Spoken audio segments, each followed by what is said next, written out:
Então assim vamos, com o Senhor nos dando as porções da sua bondade cada dia. Amém? Vamos orar para o Senhor sarar seu coração. Vamos orar. Você online, você presente, você que está vendo depois, fala com o Senhor. Senhor, há dores, há corações sentindo que nem consegue mais falar, porque muitos já não têm mais paciência de ouvir. E outros, Senhor, estão com o coração machucando todo dia, como se tivesse um espinho furando todo dia. E outros, Senhor, quando estão começando a melhorar, chega um que fala e parece que abre tudo de novo. Senhor, concede à tua filha, ao teu filho, o milagre da consolação, do descanso e do contentamento. Esse momento é o melhor momento que o Senhor escolheu para a história de cada um de nós. Celebramos tua bondade, em nome de Jesus. Amém. Não continue arrancando casca e machucando seu próprio coração, tá bom? Converse melhor com você mesmo. E vamos ligar a Bíblia e ler a Bíblia no livro de Jonas. Para mim, um dos profetas mais empolgantes da Bíblia. Jonas, que significa pombo. Jonas são 4 breves capítulos que você devia reler hoje antes de dormir. Primeiro vamos ler capítulo 1, verso de 1 a 3. Veio a palavra do Senhor a Jonas, filho de Amitai, dizendo: dispõe-te, vai à grande cidade de Nínive e clama contra ela, porque a sua malícia subiu até mim. Que porção mais consoladora da Bíblia. Deus fala e Deus se envolve para que a gente entenda. Como que o eterno Criador tem interesse em falar com você e Ele se envolve para que você entenda. Veio a palavra do Senhor a Jonas. Muita gente diz assim: Deus não está falando comigo. É porque não está lendo sua Bíblia, irmão. E porque não conhece ao Senhor Jesus, que é a palavra viva, encarnada, porque nele reside toda a plenitude de Deus. Veio a palavra do Senhor a Jonas. Deus fala dentro do seu coração. Deus fala dentro de sua alma. E a eterna palavra diz assim: essa palavra está perto de ti. Se com tua boca confessares a Jesus como Senhor, e no teu coração creres, serás salvo.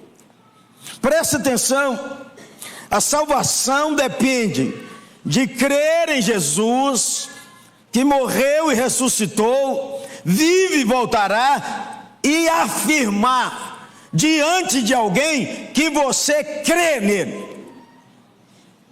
A salvação é confessar e crer que ele ressuscitou. Não, mas ele está fumando, e daí? Mas ela é piriguete, e daí? Mas ele está com amante, e daí? Mas ele bebe muito, e daí? A salvação não tem nada a ver com comportamento. A salvação tem a ver com crer em Cristo e confessar a Cristo. Ah, quer dizer então que pode viver de qualquer jeito? Você não está entendendo o que eu estou falando. Nós estamos conversando sobre salvação. Você se lembra que o primeiro irmão que o Senhor Jesus falou sobre ele foi aquele que estava ao lado dele na cruz? E que nós só sabemos que ele foi salvo porque o Senhor Jesus contou para os discípulos e eles escreveram. Mas o que? Aquele irmão foi salvo por quê? Porque ele creu e confessou diante de Jesus e diante do outro ladrão. É assim que a gente entra no reino. Mas e se o cara bebe? Se der tempo ele viver, aí nós vamos para o discipulado da santificação. Se der tempo. Porque aquele irmão não deu tempo. Agora o cara não pode dizer que é de Jesus e está vivendo na gandaia. Então não tem nada a ver com Jesus. Agora, para entrar aqui em Pinheiros é diferente. Você só entra aqui em Pinheiros, na IPP Pinheiros, se você confessar Jesus e crer. Mas tem o caminho para entrar aqui, não é não? Como é que chama? Os primeiros passos? Castos catecúmenos? Hein? Essência, tem que fazer a essência da fé. Não sei quantas aulas são. 2 aulas.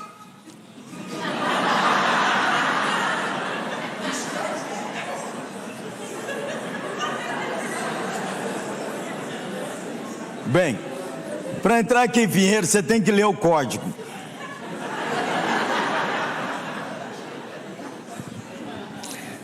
E aí você precisa entender nossa igreja, entender nossa doutrina, e ser batizado e participar da igreja. Isso é outra coisa. Só nós queremos que só entre em Pinheiros quem creu e confessa. Quem diz que creu e confessa, tem que ser batizado e tem que ser de uma igreja local. E nós não estamos desprezando nenhuma igreja, mas a melhor de São Paulo para nós é... Nossa, mas está devagar demais. Ai, ai, ai, vou tentar dar uma segunda oportunidade. Mas a melhor de São Paulo para nós é... Quem não batizou ainda, levanta a mão. Onde tiver, conversa de gente séria. Não é bandeirinha não, é bandeirão, assim ó, que a gente leva isso e fica com a mão em pé, baixa não, para os outros tomarem juízo e jeito. Não batizei ainda, também. Obrigado, irmão, parabéns, hein? É assim, gente, quando a gente assume Jesus, a gente assume para valer. A gente não fica esperando a mulher, o marido, o filho, a avó, o tio, a sogra. A gente assumiu e creu e confessou. Agora, quando você diz que creu e confessou, ninguém pode dizer que você mentiu, porque é conversa entre aquele que diz ter recebido a palavra do Senhor e o Senhor que mandou a palavra. Veio a palavra do Senhor a Jonas. Jonas viveu 200 anos depois de Salomão. Salomão conhecido em todo aqueles países: Egito, Etiópia, Núbia, que é a Etiópia e o Sudão, Síria, onde hoje é a Síria, Irã, Iraque, Índia, e as notícias chegam até quase a China. Salomão tinha os navios chamados navios de Tarsis. Navios de Tarsis eram grandes navios do passado que poderiam fazer grandes trajetos e aguentavam tempestades fortes. Um comentarista disse que aqueles bugios que Salomão mandou buscar, o tipo daquele tipo de macaco existia na África, no Peru e possivelmente no Brasil, onde diz que Salomão mandou buscar. O templo de Israel era conhecido como uma das 7 maravilhas do mundo antigo, por ter tanto ouro e tanta prata. E a fama da sabedoria de Salomão era por todos os lados. E aquele pequeno pedaço do mundo, chamado Palestina, se tornou conhecido. O Deus de Israel era o único povo monoteísta. Todos os outros povos daqueles dias tinham um panteão de deuses. Era o Deus da música, era o Deus do vinho, era o Deus da guerra, era o Deus da chuva, era o Deus da colheita, era o Deus da safra, era o Deus desta ou daquela plantação, era o Deus do sexo, era o Deus da fertilidade.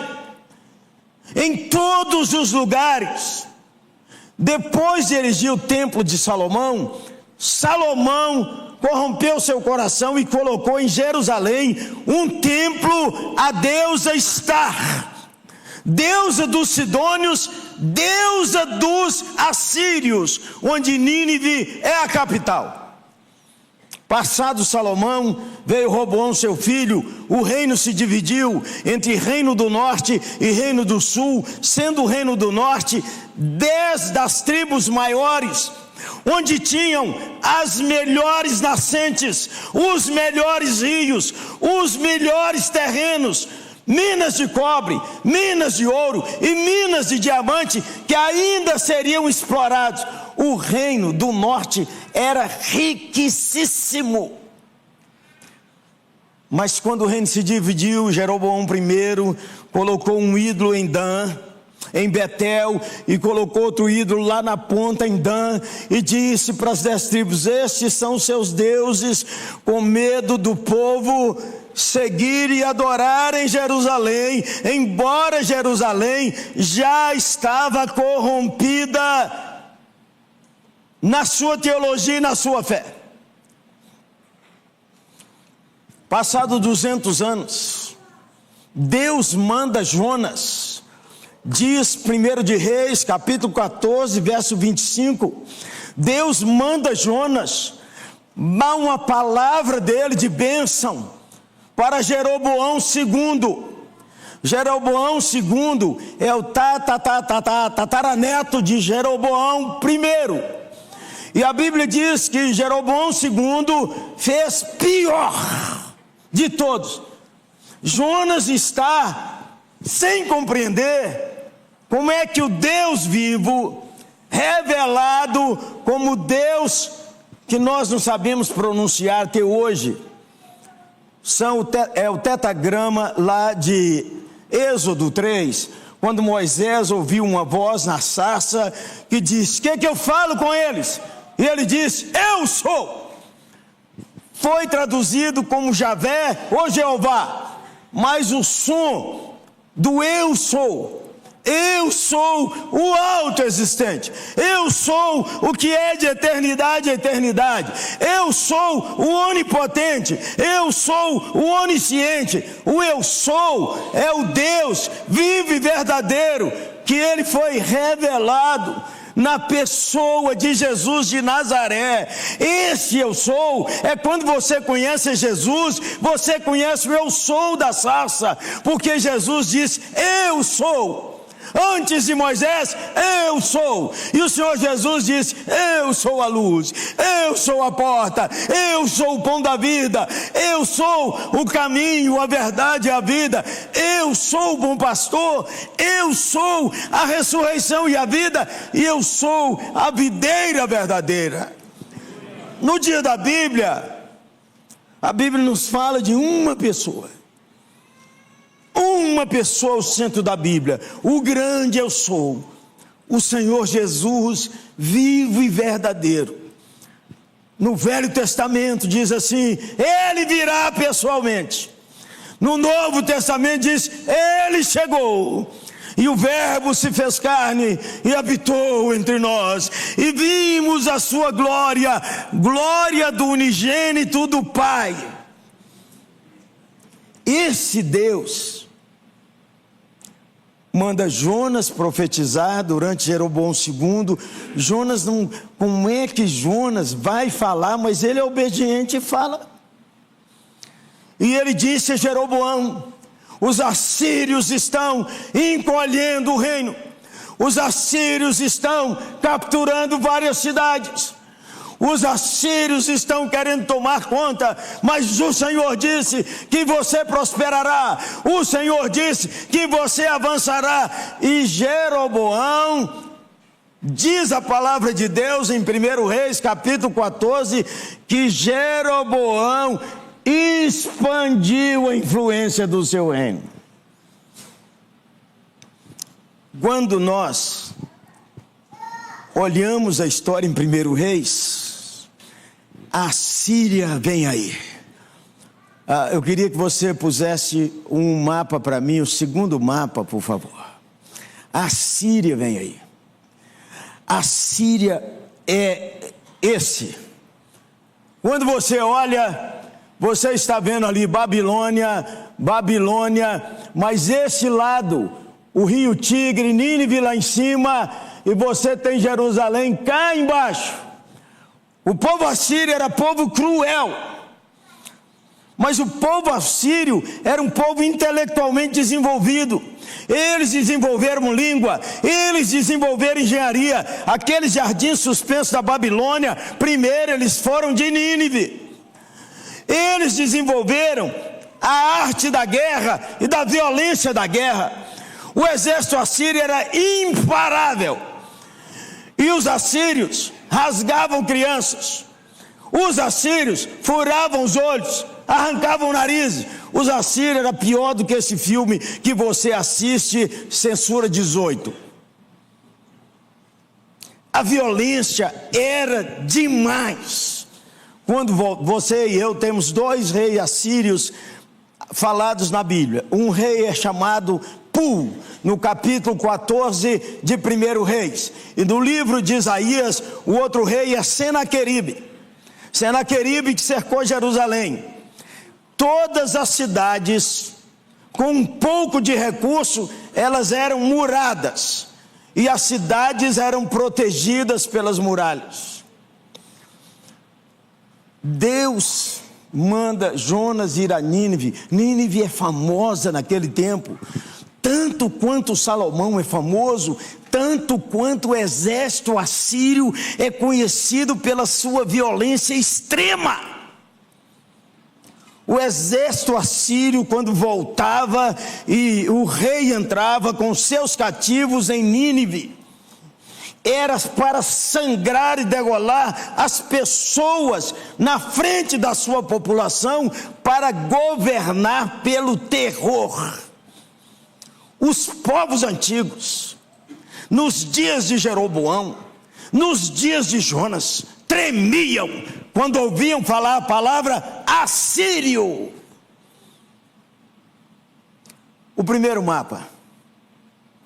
Veio ao Senhor a palavra de Deus a Jonas dizendo: vai à grande cidade de Nínive, porque sua malícia subiu até mim. Jonas se dispôs, desceu a Jope.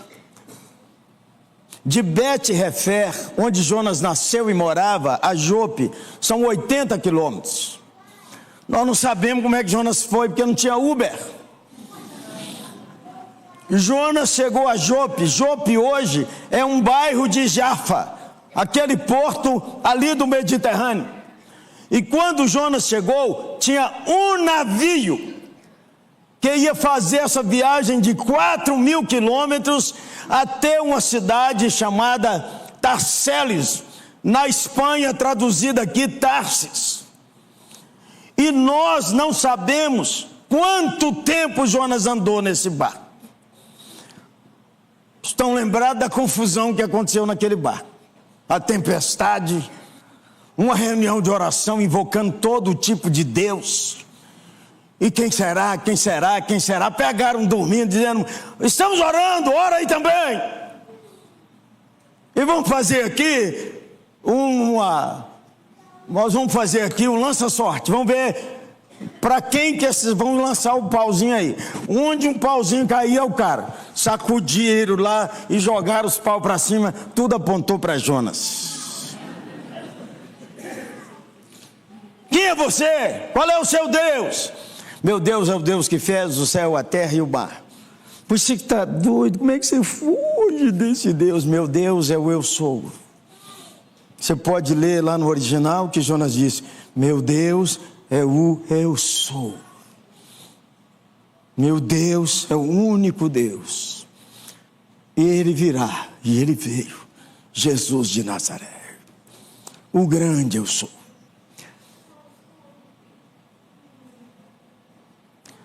Deus mandou uma condução para Jonas: vai de navio, volta de submarino. Quando eles jogaram Jonas fora, parecia controle remoto, acabou a tempestade. Jonas, eu não sei se Jonas ainda estava no ar, as ondas daquela altura, e o peixe pegou Jonas. A história de Jonas não é sobre Jonas e o peixe. O peixe aparece 3 vezes só, e a história é verdadeira porque o Senhor Jesus falou que o único sinal é o sinal de Jonas, que ficou 3 dias e 3 noites no ventre do peixe. Jonas prega sobre a cruz e a ressurreição com a sua história tão maravilhosa. Jonas é profeta menor por causa do tamanho do livro. Então, o peixe engoliu Jonas, e deu tempo ainda antes de morrer orar. No capítulo 2, Deus diz assim, Jonas diz assim: o que eu votei, pagarei. Mas se você ler o livro de Jonas, não tem um voto. Mas Israel era famosa pelas suas escolas de profetas. A primeira foi de Samuel. Elias também teve, Eliseu também teve, e eles participaram. Nós não sabemos em qual escola de profeta Jonas foi, mas quando ele assumia a profecia, o profeta fazia 3 votos: eu te amarei e te obedecerei. O segundo: eu te servirei. E o terceiro: eu morrerei por ti.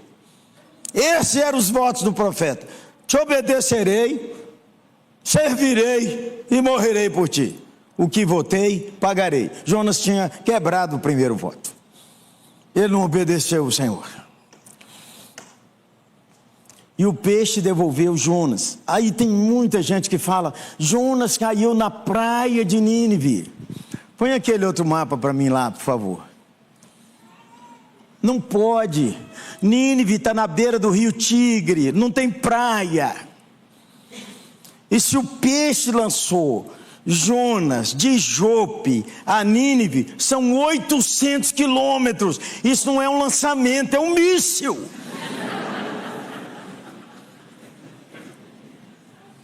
Onde o peixe desembarcou Jonas?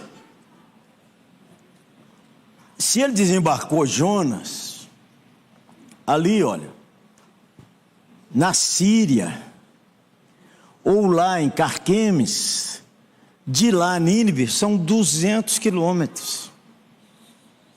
Pausa.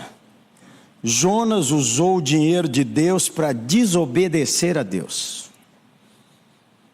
Pegou um navio para fugir do seu comissionamento. Pare de usar o dinheiro de Deus para pecar.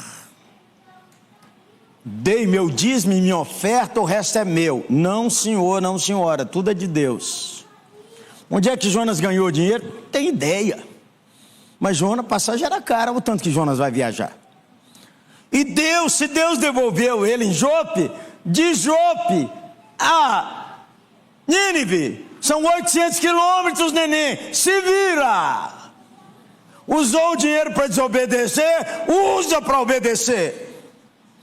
O custo da desobediência é muito caro. Homens e mulheres que desobedecem a Deus casados já tiveram que enfrentar a gravidez da amante. Jonas, orando no ventre do peixe, disse: eu te obedecerei. Nós não sabemos como Jonas chegou. Agora vamos ao capítulo 3 de Jonas. Lá, capítulo 3 de Jonas.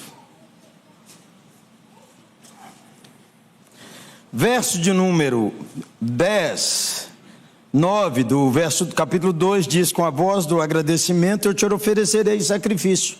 O que votei, eu pagarei. Ao Senhor pertence o livramento, a salvação, a restauração de tudo. Falou, pois, o Senhor ao peixe, e esse vomitou a Jonas na terra. Muita gente lê a terra como lá em Nínive. Não foi, viu, neném? Não tem mar.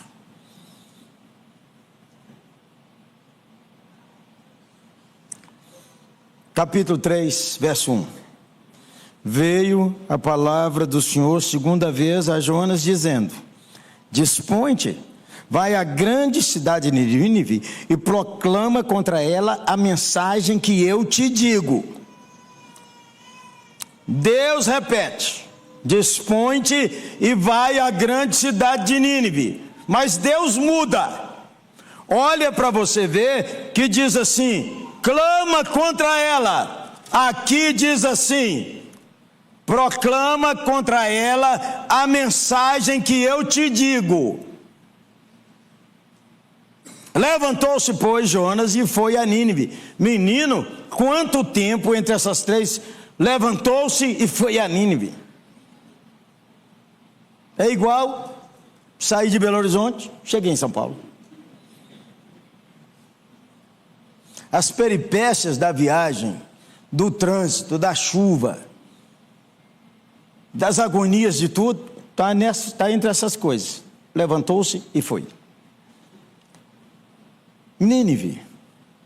Lá no final de Jonas, diz assim: não hei de ter compaixão da cidade de Nínive, verso 11, em que há mais de 120 mil pessoas que não sabem discernir entre a mão direita e a mão esquerda. A maioria daqueles que conhecem e interpretam a Escritura entendem que estão falando de crianças. Se essa linha de interpretação é correta, se tem 120 mil crianças, o cálculo é que Nínive tem 600 mil pessoas. É a grande cidade de Nínive, uma das mais poderosas da antiguidade, que a arqueologia conseguiu desvendar o mistério a partir de 1932, tendo começado em 1870. Reconstruiu-se nessas informações arqueológicas um desenho de Nínive.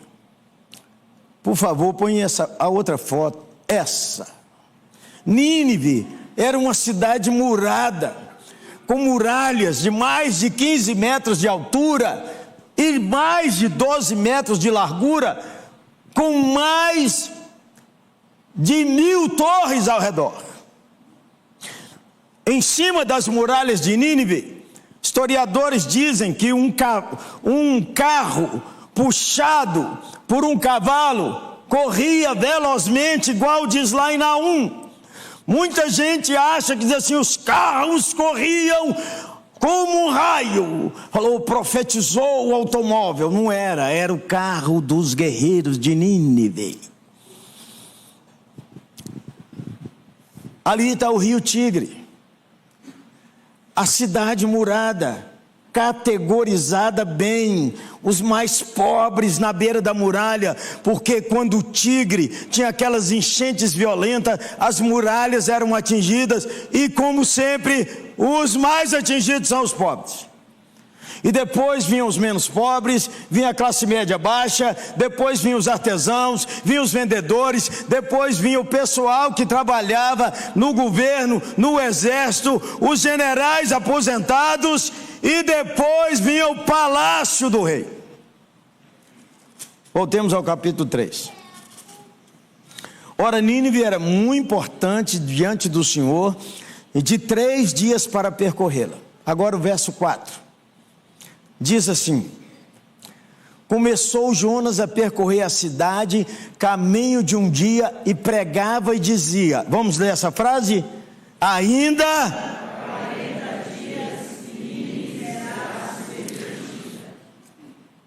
tenha calma ao criticar Jonas, o que Jonas pregou em Nínive. O Senhor disse a Jonas: você vai falar o que eu estou te dizendo. A mensagem que Deus deu para Jonas, em Jonas 3, é uma: anda nessa cidade e diga, 40 dias e vai acabar. 40 e vai acabar, 40 e vai acabar, 40 e vai acabar, 40 dias, morre todo mundo. Como é que será que Jonas pregou, hein, menino? Porque Jonas começou a pregar aqui na beira da cidade, por mais pobre. Eu já preguei em vários tons. 40 dias! Ou então Jonas andando e vai não.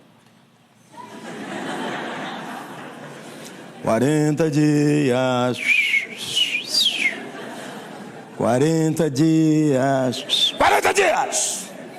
Vai acabar tudo! Jonas não chamou arrependimento, Jonas não chamou para reconciliar, para crer no eu sou, Jonas não disse nada. O que está acontecendo em Nínive? A língua comum daquela época era o acádio. O acadiano era falado em todo lugar. Do acadiano veio a língua hebraica, e aquele profeta que vem lá, de onde Salomão era o poderoso, com esse sotaque horroroso. O exército da Síria era o mais poderoso daquele tempo. Os correios da Síria são estudados até hoje como excelência. Esse cara é doido. Há 5 dias daqui não tem um exército. Há 10 dias daqui não tem um exército. Não há país nenhum que possa ameaçar Nínive. E o cara está andando aqui dizendo 40.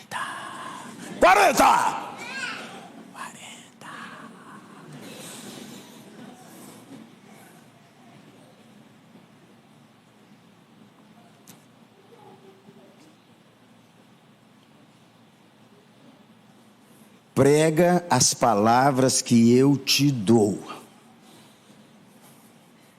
Vamos continuar?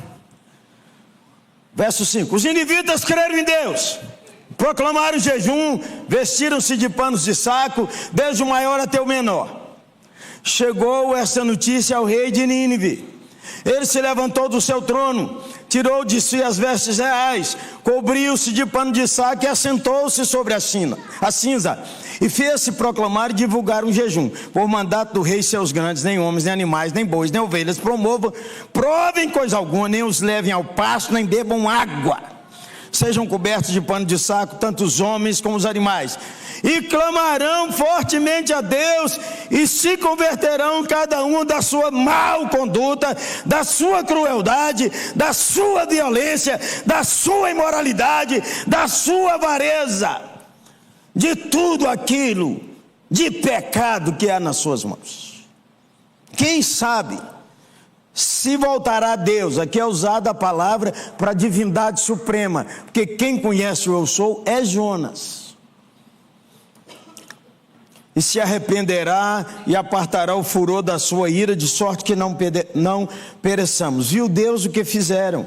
Como se converteram do seu mau caminho, e Deus se arrependeu do mal que tinha dito que lhes faria e não fez. Agora vamos olhar aqui no 4, 1 e 2. Com isso, desgostou-se Jonas e ficou extremamente irado. Agora, observa essa conversa e essa oração de Jonas. E orou ao Senhor e disse: ah, Senhor, não foi isso que eu disse, estando ainda na minha terra? Por isso eu me adiantei, fugindo para Tarso, pois eu sabia que o Senhor é Deus clemente, misericordioso, tardio em irar-se, grande em benignidade, e te arrependes do mal. 3 vezes aparece essa palavra: Deus se arrependeu. Mas o Deus de Israel, o grande eu sou, é conhecido em todo lugar, que o que ele falou ele há de cumprir. Ele não se arrepende. Ele não é homem para que se arrependa. Por que que diz arrependeu-se? É, numa ciência chamada hermenêutica, o que chamamos de antropopatismo, que é atribuir emoções humanas ao eterno. Tem outra figura que nós também conhecemos, chamado antropomorfismo, que é atribuir semelhança humana ao eterno. Por exemplo, a mão de Deus está sobre mim, os pés do Senhor andam sobre a terra, o Senhor recebeu e aspirou com um aroma suave, o Senhor se inclina e desce os seus ouvidos para ouvir os homens. É claro que Deus é um Espírito eterno, perfeito, não tem orelha, não tem nariz, não tem mão, não tem olho. Os olhos do Senhor estão por toda parte. Isso é uma figura de linguagem, antropomorfismo, porque como nós não entendemos o eterno, como nós só conhecemos coisa aqui de baixo, a gente tenta explicar usando palavras nossas. Dentro do conceito de eternidade nós não penetramos. Então, dentro do que Deus é e pode, Jonas e o autor disse: Deus se arrependeu. É porque nós não conseguimos penetrar a mente de Deus. Quem foi o seu conselheiro? A Bíblia é uma palavra eterna. Mesmo que você saiba de cor, você precisa ler e ouvir, porque Deus fala de novo e mais. Por que que Jonas foi para Tarsis? Por causa dessa oração. Jonas é obediente. Jonas é Pedro do Velho Testamento. Jonas é aquele que diz: eu te amo, Senhor. Então vai falar com Jeroboão agora. Eu te amo, Senhor. Vai falar com Nínive. Vai falar com os assírios. E Jonas falou com o Senhor lá em Bet-Éfer, onde ele nasceu e morava. Falou: Senhor, eu não vou não. Sabe por quê? Eu sei quem é o Senhor. Não vou não. Senhor, o Senhor é misericordioso, o Senhor é bondoso, o Senhor é benigno, e o Senhor não pode ver um coração quebrantado. Quando o Senhor vê um coração quebrantado, o Senhor derrete. Vou não. Por isso eu me adiantei. Por isso eu fui. Senhor, ia passar vergonha o Senhor e eu. Como é que eu falo que Deus não muda e o Senhor vai mudar? Eu conheço o Senhor. Quando você lê o livro de Jonas, se você não chorar emocionado, você não entendeu o livro. O livro de Jonas termina com uma interrogação. Deus discipulando Jonas com paciência. Deus nunca desistiu de Jonas. Jonas está fugindo e Deus vai atrás dele na tempestade. Jonas está fugindo e Deus manda o peixe acompanhar. Jonas está fugindo e Jonas, mesmo fugindo, é instrumento para convocar uma reunião de oração estranha. Todo mundo clama ao seu Deus e depois eles clamam ao Deus de Jonas. Jonas já falou: eu conheço o Senhor. É por isso. Põe de novo o 4 para mim.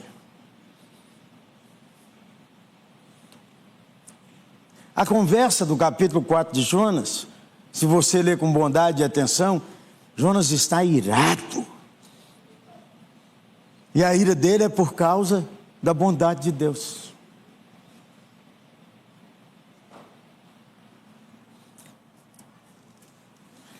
Falamos do avivamento de Jonas, de Nínive, que Jonas não gostou. Jonas está em conflito com o Senhor e o coração dele. Pedro, tu me amas? Senhor, minha história não recomenda nada, mas eu te amo. Pedro, tu me amas? Senhor. Pedro, tu me amas, Senhor. O Senhor sabe de tudo, mas mesmo sendo do jeito que eu sou, eu te amo. Simão, Eu sei disso. Deus conhece o coração de Jonas. E Deus não desistiu de Jonas.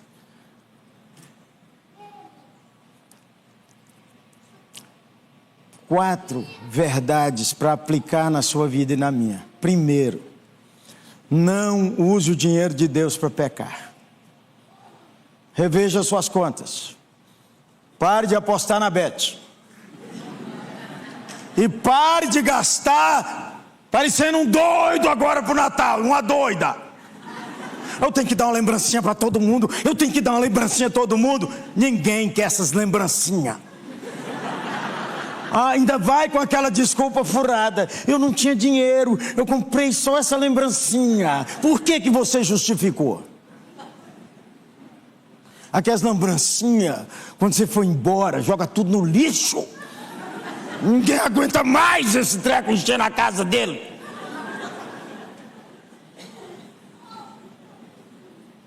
É melhor fazer um bolo e levar um bolo gostoso. Até o menino gostou.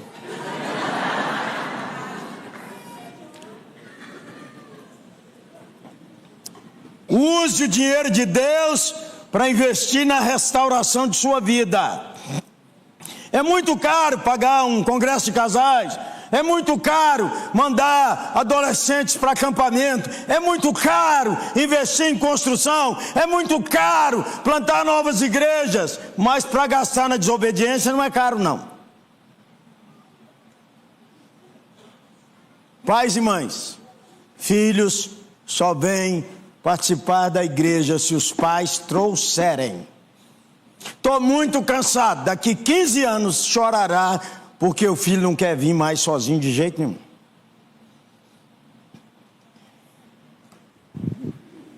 Terceira, Deus, aproveite a oportunidade que Deus renovou para a sua vida. Veio segunda vez a palavra de Jonas. Enquanto você está vivo, Deus está renovando a oportunidade.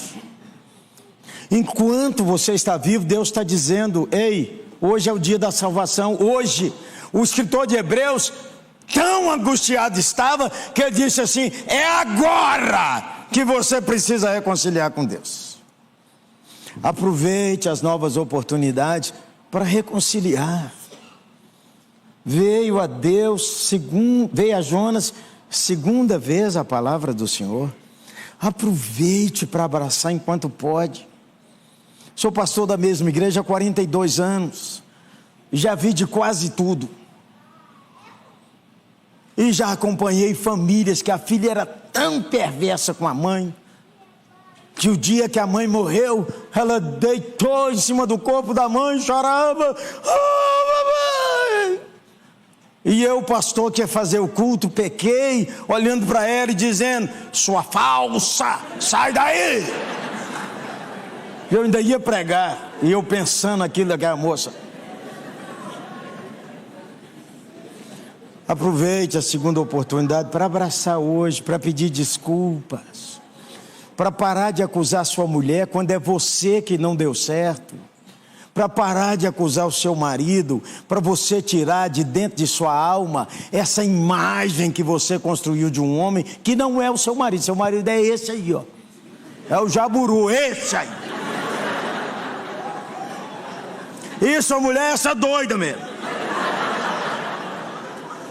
Aproveite a segunda oportunidade. Aproveite hoje para voltar à comunhão da igreja.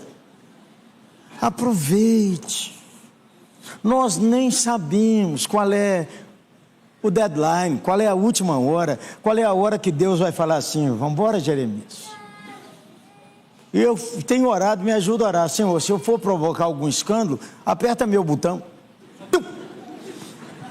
Cai o microfone, você só pega o pacote. E quando Deus encerra a vida da gente, tem alegria você que perdeu. Oh, pastor, isso é um escândalo o senhor falar isso. Ou então não crê na doutrina da salvação. Não tem luto não. Ué, eu não estou falando como é que eu andei. E eu contei uma pílula. uma gota de um oceano de dor. Aproveite, abraça hoje, pede perdão hoje, prega hoje. Quinta, né? Terceira ou quarta? Não use dinheiro de Deus para pecar. Vou falar de novo. Não endoida essa semana. Não endoida na semana do Natal.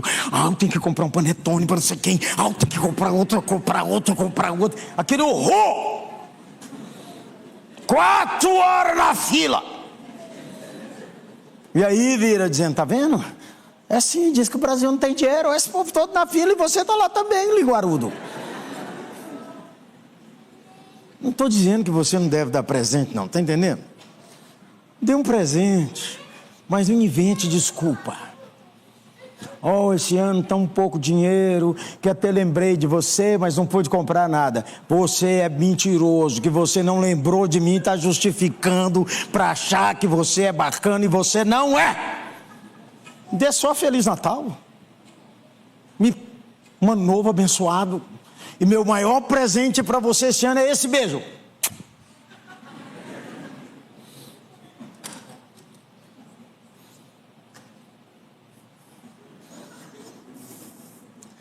Quinto, abre a boca, Deus te usará.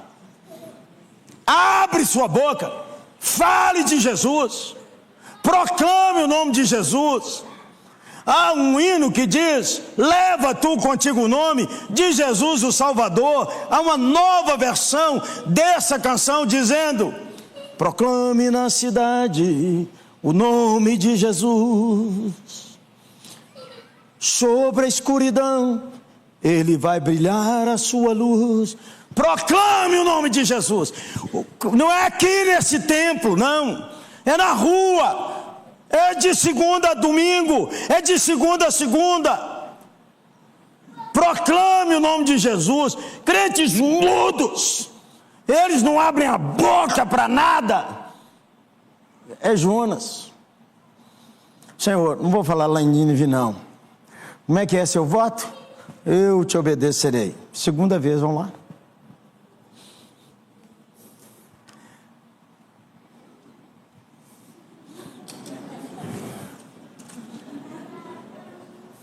Jonas abriu a boca e Deus começou a tocar os mais pobres. Há um choro e um jejum nos mais pobres. E a cidade começa a se comover, porque aí o temor do Senhor caiu na cidade. E diz a palavra do Senhor, lá no capítulo 4, verso 5, então Jonas saiu da cidade e assentou-se ao oriente da mesma, ali fez uma ramada, repousou debaixo dela à sombra até ver o que aconteceria à cidade. Põe a foto da cidade para mim. Jonas atravessou para o outro lado do Tigre, sentou lá debaixo da sombra. Eu não sei se os ninivitas estão contando, mas Jonas...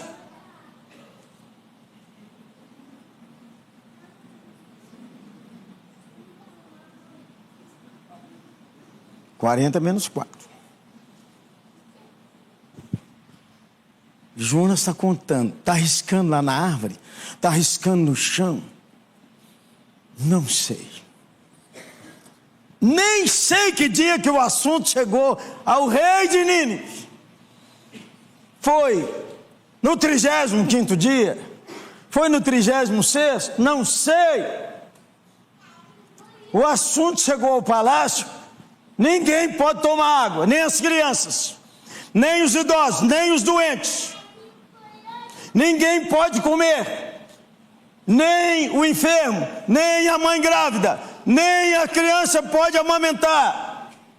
Nenhum animal pode comer. Aí a fome começa a machucar Nínive, a dor começa a machucar Nínive, e os animais começam. E as cabras, as ovelhas, as vacas, os camelos, os jumentos, Os cavalos são gemido de dor. E as crianças choram. E as mães choram. E os sacerdotes idólatras choram. E as prostitutas e os homossexuais de Nínive choram. E chora todo mundo. E a dor é brutal.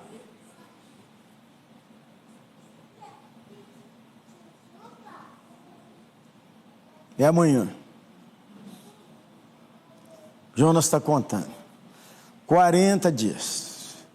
E Jonas está esperando. Agora que vai ser o que eu nunca vi na vida. Isso aqui, menino, vai ser uma implosão brutal. E eu vou estar aqui em pé para aplaudir, porque agindo eu, quem impedirá? 40 nada. Ué. Passou os 40. Nínive era famosa pelos seus matemáticos e comerciantes. A antiga calculadora chamada ábaco era usada intensamente em Nínive para o comércio. 40 dias não caiu nada. A cidade está em pé. Há um choro, uma reconciliação. Jonas está revoltado, porque ele é falso profeta. Como é que o Deus, eu sou, não faz? Mas ele não é falso profeta, porque ele conhece o Senhor. Ele diz, é isso que eu falei? Para que eu fui abrir essa minha boca? É você que acha que certos ministros do STF não merecem sua oração, é porque você é idólatra, você vê seu umbigo, você não conhece o Senhor Jesus. Porque o Senhor Jesus ama o pecador, a começar de você e eu. E não há pecador maior, nem o que é do partido A, B ou C, nem o traficante de órgãos, traficante de crianças, nem os donos do tráfico, ou policiais corruptos, ou pastores corruptos. Quando o povo de Deus abre a boca, Deus derrama graça. Esse é o milagre em Nínive. O milagre em Nínive não é Jonas. O milagre em Nínive é o amor de Deus. O milagre em Nínive é a bondade de Deus. De você estar vivo é a bondade de Deus. Fuja da dezembrite. O cara chega em dezembro, ele inflama. Meu Deus, o ano passou depressa demais. Era tanta coisa que eu queria fazer que eu não fiz. Meu Deus. Ai, meu Deus. Que ano, parece que foi um ano perdido. Tive tanta doença, fui operado. Morreu tanta gente que eu amava. Meu Deus, que ano difícil. Olha para trás e não pensa no versículo que diz: bendito seja o Senhor, que dia a dia nos cumula de bênçãos. Bendito seja o Senhor, que dia a dia carrega o nosso fardo. Aí começa a olhar para o fim do ano e o ano que vem. Meu Deus do céu, já está chegando o Natal. Meu Deus do céu, chegando o Ano Novo. Nós não vamos conseguir sair de férias porque não tem dinheiro. Meu Deus, meus filhos, meus Deus, que notas são essas? Pelo amor de Deus, como é que esses meninos me deram tanto trabalho esse ano e não passou, meu Deus do céu? E o mês de janeiro que tem que comprar tanto material escolar, meu Deus, como é que nós vamos fazer? Como é que nós vamos fazer? Dezembrite inflama sua alma. Você fica olhando só o errado do passado e você fica olhando só suas impossibilidades do futuro e não celebra a bondade de Deus em sua vida. O livro de Jonas é sobre a bondade de Deus. O livro de Jonas é sobre o amor invencível de Deus. O livro de Jonas é o livro que Deus não desiste do seu profeta, não desiste do ímpio Jeroboão II e nem desiste dos perversos e cruéis ninivitas. E glória a Deus, porque Ele mandou dizer que Ele também não desistiu de você até agora. Aproveite e escute.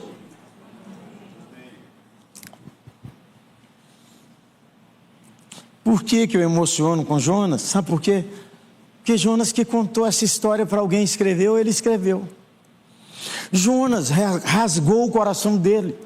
Jonas não é fingido, Jonas não é falso. Jonas conta tudo, suas emoções mais cruas. E como é que o discipulado do amor de Deus transformou seu coração?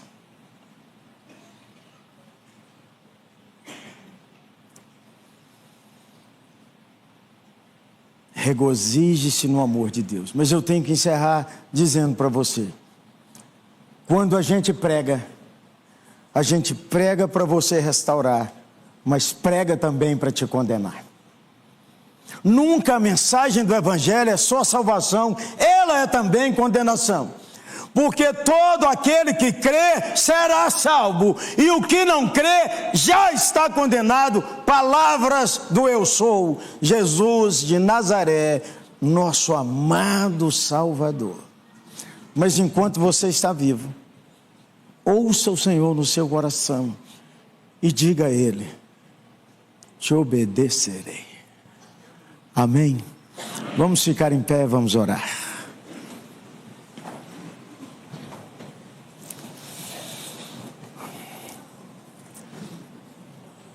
Queria convidar você para fazer, se tiver liberdade.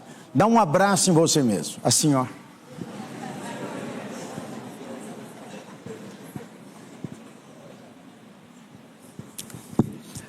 Você anda tão brigado com você que não consegue perceber esse abraço. E quando a gente está brigado com a gente acha muito defeito em muita gente. Em igreja, na Bíblia, em Deus, nos ninivitas. Mas ainda bem, Deus está esperando que você abra a boca em gratidão, Jonas. Eu conheço o Senhor. O Senhor não aguenta um coração quebrantado. Mas é o Senhor mesmo que quebranta? Eu sei. Quem deu esse quebrantamento em Nínive não foi Nínive, foi o Senhor. Por isso que eu não queria falar. Ora agradecendo a Deus por sua vida, por quem você é. Mesmo semelhante a Jonas, irritadíssimo, malcriado, mas volta para arrepender e contar tudo e dizer: me aceita, Senhor.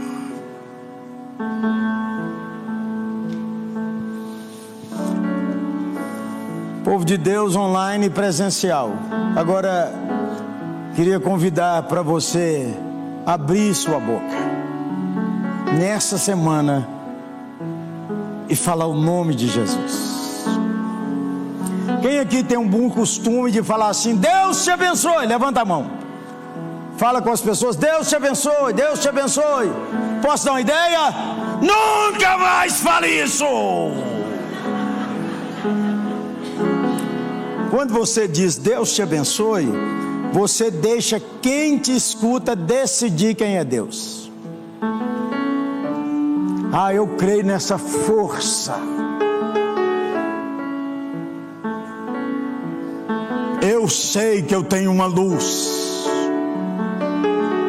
É Benedito, é Antônio, é Dona Conceição, Dona Maria. Quem é Deus? Então quero te dar uma sugestão para você fazer com calma, porque crente é um bicho afobado. Quando você for abençoar alguém hoje, amanhã, fala com bondade assim: o Senhor Jesus te abençoe. Quando você fala o Senhor Jesus, o cara já sabe que você é crente. Meu Deus tem nome, é o Senhor Jesus. Quando você fala assim: Senhor Jesus te abençoe, o cara fala assim: eu já tenho minha religião. Não, nós não estamos conversando nada disso, gente boa. Nós estamos falando sobre aquele que é o bom pastor.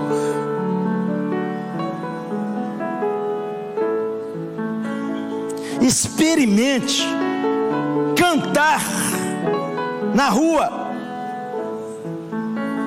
Experimente. O povo canta o funk, por que você não pode cantar?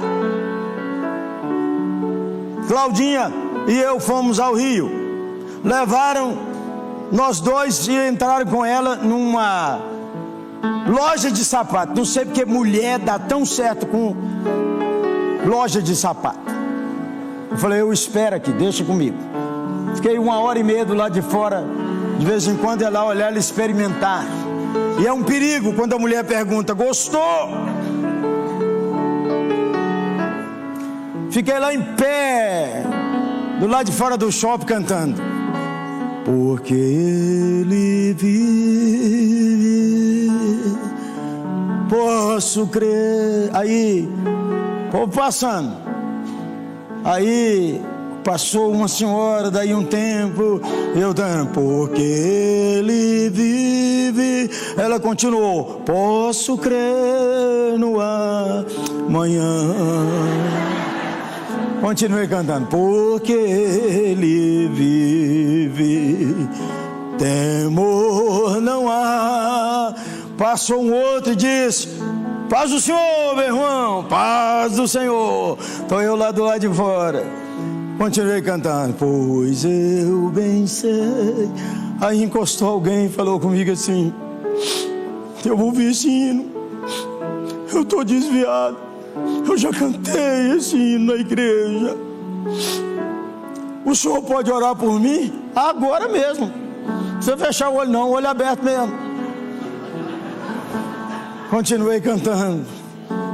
Daí a pouco uma pessoa chegou e disse assim, o senhor é pastor? Eu falei, eu sou irmão. Eu disse, é porque eu fui criado na igreja, nunca entreguei minha vida a Jesus. Eu estou ouvindo o senhor cantar e eu senti vontade de pedir um pastor para pôr a mão na minha cabeça para me aceitar Jesus. Eu falei, sou pastor, vamos orar.